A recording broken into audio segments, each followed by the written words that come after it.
ओम श्री गणेशाय नमः। मैं अपने सभी गुरुओं को प्रणाम करता हूँ, उन्हें नमन करता हूँ कि मुझे सतमार्ग पर चलने की शक्ति दें।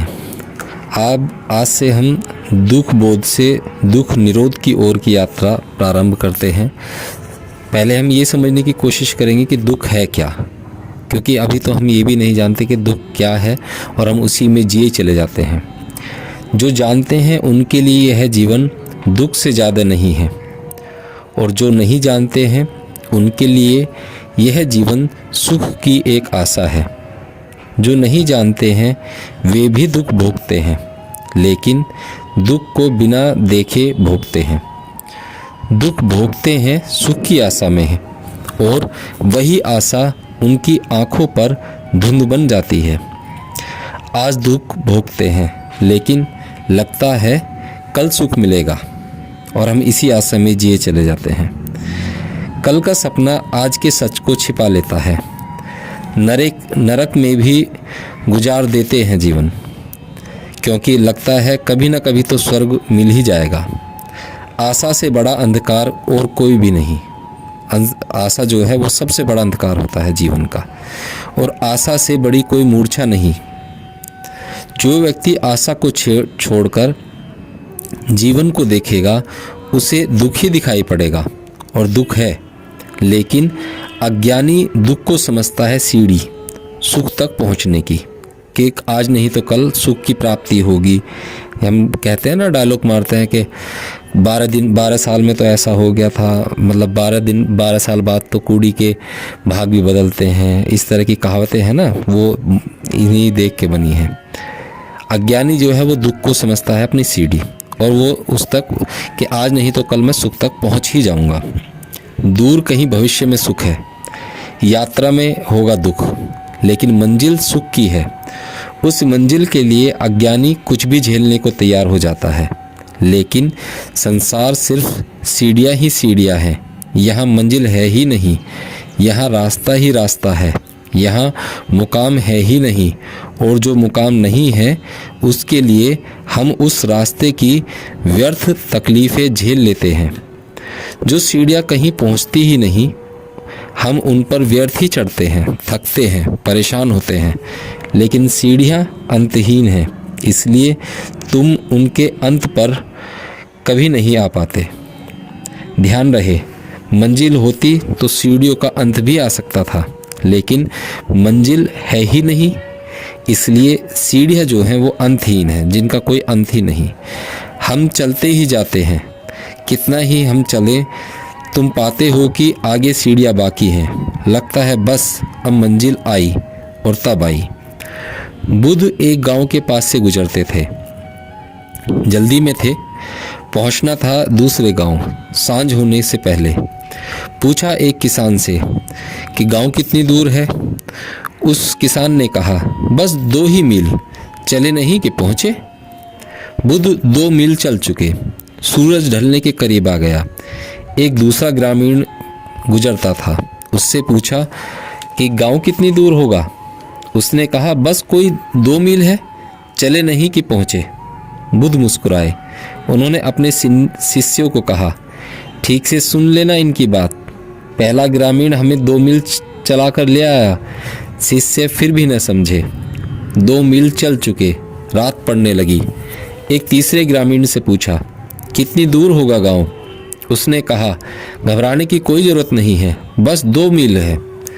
बुद्ध ने कहा सुनते हो, ऐसे ही मन की आशा चलाई जाती है कि एक मंजिल बस पास है, कि बस 10,000 रुपये कमा लूँ, उसके बाद सुख ही सुख है।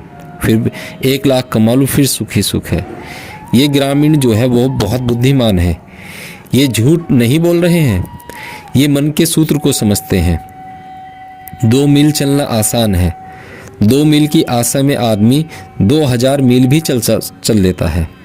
पहले से अगर पता हो कि 2 मील से अधिक चलना है तो थक कर गिर जाए, टूट जाए और वहीं मिट जाए। तुम कितने जीवन तक चलते आए हो, तुमने सिवाय सीढ़ियों के कुछ भी नहीं पाया। हर सीढ़ी नई सीढ़ी को शुरू करती है, कोई सीढ़ी मंजिल पर नहीं पहुंचती। सब रास्ते नया मोड़ लेकर आते हैं, फिर रास्ता बन जाता है। कोई रास्ता पूरा नहीं होता, समाप्त नहीं होता। संसार मार्ग है, मोक्ष में कोई मार्ग नहीं है, वहाँ मंजिल ही मंजिल है। संसार में मार्ग ही मार्ग है, वहाँ कोई मंजिल नहीं। सम्राट अकबर ने अपनी विजय की बड़ी यात्राओं के बाद एक छोटा सा नगर बसाया, फतेहपुर। फतेहपुर का मतलब होता है विजय का नगर। सारे जीवन की विजय यात्रा के बाद उसने एक विजय की नगरी बनानी चाहिए, जो सीकरी नाम के छोटे से गांव को फतेहपुर में बदल दिया। करोड़ों रुपए खर्च हुए, बड़ी खूबसूरत नगरी बनी। और जब वह बूढ़ा हो गया था तो उसने एक फ़कीर को पूछा कि इस नगरी के द्वार पर मुझे कोई वचन लिखना है, कोई बहुमूल्य वचन। क्या लिखूं कि जब भी कोई यात्री फतेहपुर सीकरी में पहुँचे तो वह वचन सब कुछ कह दे। उस सूफी फ़कीर ने जीसस का एक वचन अकबर को खुदवाने के लिए कहा। वह अभी भी फतेहपुर सीकरी के द्वार पर खुदा है। वह वचन बाइबल में कहीं मिलता नहीं, लेकिन सूफियों की परंपरा में उस वचन का उल्लेख है। वह वचन बड़ा कीमती है। वह वचन है, यह संसार एक सेतु है, चलना जरूर, गुजरना जरूर, पर इस पर कहीं भूलकर भी मकान मत बनाना। This world is a bridge, pass through it but don't make a divine on it. Akbar ने वचन तो खुदवा दिया, लेकिन चिंतित हुआ और उसने फ़कीर को कहा, आपने जो है मुझे मुसीबत में डाल दिया, क्योंकि मैं सोचता था विजय की नगरी बनवा रहा हूँ। तुम कहते हो संसार एक सेतु है, इस संसार में फिर विजय की नगरी बन ही नहीं सकती। क्योंकि अकबर एक बुद्धिमान व्यक्ति था, तो यहाँ कोई विजय होती ही नहीं और अकबर का रस फतेहपुर सीकरी में समाप्त हो गया। नगर बना भी और बिना बसे रह गया। फतेहपुर सीकरी कभी आबाद ही नहीं हुआ। वह जिस दिन से बना है उस दिन से ही खंडर पड़ा है, उसमें कभी कोई बसने नहीं गया। यह बात ही खत्म हो गई। अकबर को भी दिखाई पड़ गया कि संसार में कोई विजय संभव नहीं। यहाँ कोई महल ही उपलब्ध नहीं होती, मंजिल ही उपलब्ध नहीं होती। मनुष्य जितना दुख झेल लेता है, असहाय दुख झेल लेता है, तरकीब क्या है? दुख झेलने की आदमी की तरकीब क्या है? जागता क्यों नहीं? इतनी पीड़ा भी उसे उठाती क्यों नहीं? इतनी पीड़ा भी उसे चौंकाती क्यों नहीं? क्यों गहरी तंद्रा में है? और वह तंद्रा है आशा। आशा से लगता है कि सुख मिलेगा, लेकिन सच्चाई यह है कि आशा से केवल तुम दुख झेलने में समर्थ हो जाते हो। कोलंबस भारत की खोज में निकला था, 3 बड़े नावें लेकर, कोई 100 नाविक लेकर, कोई 3 महीने के भोजन का इंतजाम था। ज़्यादा से ज़्यादा जितना भोजन ले सकते थे साथ ले लिया था, लेकिन भोजन चुकने के करीब आ गया। केवल 3 दिन का भोजन बचा। नाविक क्रोध से भर गए। मंजिल कहीं पहुंचती मालूम नहीं होती थी। यात्रा भटक गई लगती है। सिर्फ सागर और कुछ भी नहीं। कोई कूल किनारा दिखाई नहीं पड़ता।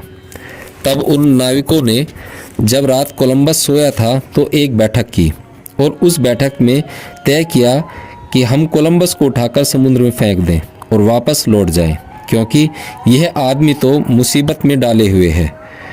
मरेंगे, भोजन चुक गया है, कहीं पहुंचते हुए लगते नहीं। उस आदमी ने अटका दी जिंदगी। कोलंबस ने सुना, वह सिर्फ बना हुआ सो रहा था। उसे भी डर था कि अब खतरा है और जब तक कोलंबस जिंदा है तब तक नावें वापस नहीं होंगी। यह भी नाविकों को पता है, क्योंकि कोलंबस वापस जाना जानता ही नहीं। जिद्दी है, अहंकारी है, मर जाएगा, लौटेगा नहीं। क्योंकि क्या कहेगा लौटकर अपने देश में? पहले से ही लोगों ने कहा था कि तुम मूढ़ हो, किन बातों में पड़े हो, सिद्धांतों के चक्कर में आ गए हो। लोग कहते हैं पृथ्वी गोल है और तुमने मान लिया। और जीसस की बाइबल तो कहती है कि पृथ्वी चपटी है। लौटने पर लोग कहेंगे आ गए वापस, नहीं पहुंच पाए। पृथ्वी अगर गोल है तो तुम पहुंच ही जाते, कहीं न पहुंचते तो यहीं लौट आते। कोलंबस जाग रहा था। जैसे ही उसने सुना कि उन्होंने तय कर लिया है एक मत से उसे फेंक देने का, तो वह उठा और उसने कहा, एक बात मुझे भी पूछनी है। वह यह कि 3 महीने का सामान था, वह समाप्त हो गया है। 3 दिन का बचा है। अगर तुम लौटे भी तो पहुंच पाओगे? क्योंकि लौटने में कम से कम 3 महीने तो लगेंगे ही। अगर तुम ठीक उसी रास्ते से लौट सको जिससे हम आए हैं और समुद्र में कहीं कोई रास्ता नहीं बना है, अगर तुम लौटे भी तो 3 दिन में लौट पाओगे? बाकी दिनों का क्या होगा? और जब लौटकर ही मरना है तो आगे बढ़ने की हिम्मत रखो। जब मरना ही है तो पीछे क्या जाना? मैं तुमसे कहता हूँ कि पीछे लौटने में 3 महीने लगेंगे। आगे हो सकता है कि 3 दिन में ही हम पहुँच जाएं। इसकी संभावना है। आशा बंधी। बात तो सीधी थी, गणित बिल्कुल साफ था। आगे शायद 3 दिन में ही पहुँच जाए, क्योंकि पता नहीं किनारा कितनी दूर हो। पीछे तो 3 महीने से कम में पहुँचने वाले नहीं, इसलिए मौत निश्चित है। आशा बंधी।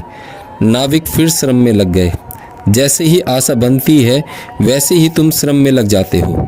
जैसे ही आशा छूटती है वैसे ही तुम्हारे हाथ पांव स्थिर हो जाते हैं। जैसे आशा छूटती है दुख दिखाई देने लगता है। जैसे ही आशा बनती है सुख का स्वाद आने लगता है। संसार आदमी को नहीं बांधे हुए है। संसार से ज़्यादा जागने वाली जगह खोजनी कठिन है। 24 घंटे दुख है, सब तरफ से दुख है, हर घड़ी कांटा चुभता है।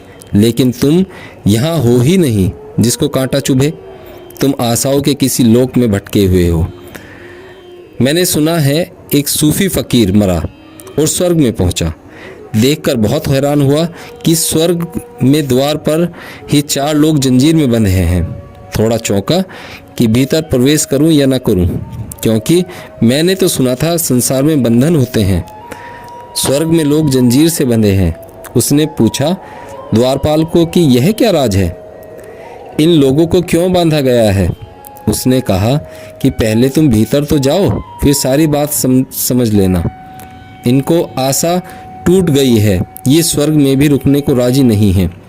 तुम संसार में भी रुके थे, आशा थी, इनको रोकने के लिए जंजीरें बांधनी पड़ी। स्वर्ग भी आशा है, आखिरी आशा है। अगर वह भी टूट जाए तो तुम्हारे मुक्त होने के लिए कोई भी बाधा नहीं रह गई। फिर तुम्हें रोकना हो तो जंजीरों से बांधना ही पड़ेगा।